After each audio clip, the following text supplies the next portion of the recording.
रक्षाबंधनाच्या दिवशी मुख्यमंत्री लाडकी बहीण योजनेचा लाभ घेण्यासाठी छत्रपती संभाजीनगरमध्ये महिलांनी सकाळपासूनच रांगा लावायला सुरुवात केली आहे। महिलांना मिळणारी ही योजनेतील रक्कम राखी, साडी आणि मुलांना मिठाई घेण्यासाठी होणार अशी प्रतिक्रिया महिलांनी दिली आहे। याविषयी महिलांशी संवाद साधलाय आमचे प्रतिनिधी सचिन बडे यांनी।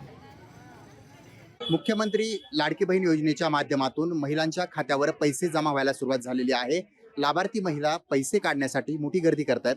आपण जर पाहिलं तर छत्रपती संभाजीनगरातील हे चित्र आहे। ही लांबच लांब रांग तुम्हाला पाहायला मिळत असेल, कारण या ठिकाणी महिलांना मिळालेले पैसे जे आहेत ते महिला स्वतःच्या खात्यावर घेण्यासाठी व पैसे काढण्यासाठी KYC साठी या ठिकाणी महिला जमलेल्या आहेत। आपण त्यांच्याशी संवाद साधूयात।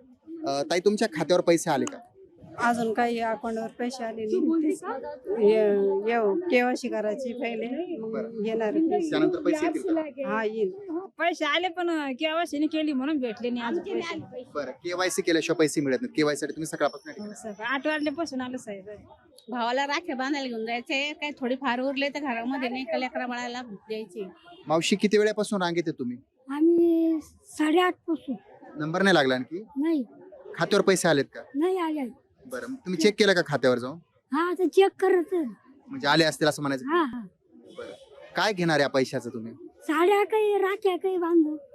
बरं, म्हणजे कामाचे आहे दोन पैसे। कामाची काही महिलांच्या खात्यावर पैसे आलेत की नाही हे चेक करण्यासाठी सुद्धा महिला येत आहेत, कारण बऱ्याच जणांना मेसेज येत आहेत, काहींना येत नाहीयेत। मात्र बँकेला जेव्हा आपण सूचित करतो त्यावेळेस काय होईना त्या संदर्भात माहिती मिळते। मात्र सकाळपासूनच 6 वाजेपासून महिला या ठिकाणी रांगा करतायत। सचिन बडे, लोकशाही मराठी, छत्रपती संभाजीनगर।